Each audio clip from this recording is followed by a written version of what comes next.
Hi tears.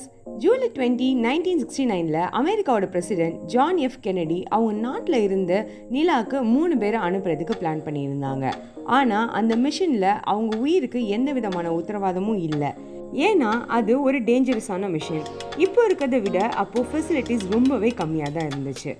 அது ரொம்பவே ரிஸ்கியான மிஷன்றனால life insurance companies யாரும் அவங்களுக்கு ஹெல்ப் பண்ணுறதுக்கு முன் வரலை. சப்போஸ் அவங்க ரிட்டர்ன் வராமல் போயிட்டா தன்னுடைய ஃபேமிலிஸை என்ன பண்ணுறதுன்னு யோசிச்சாங்க. அதனால அவங்க ஒரு வித்தியாசமான பிளான் பண்ணாங்க. அது என்னன்னா 100 போஸ்ட் கார்டு கிட்ட அவங்களோட சைன்ஸை போட்டு வச்சாங்க. சப்போஸ் அவங்க திரும்ப வராமல் போயிட்டா அதை செல் பண்ணி தன்னோட குடும்பங்களுக்கு கொடுக்க சொன்னாங்க. அப்புறம் 1990s அதை செல் பண்ணுறப்போ ஒரு பீஸ் ஆஃப் போஸ்ட் கார்டோட ரேட் அரௌண்ட் $30,000 கிட்ட செல் ஆச்சுன்னு சொல்கிறாங்க. இந்த மாதிரியான நிறைய விஷயங்கள் தெரிஞ்சுக்கிறதுக்கு நம்ம சேனல் சப்ஸ்கிரைப் பண்ணிக்கோங்க. டாடா.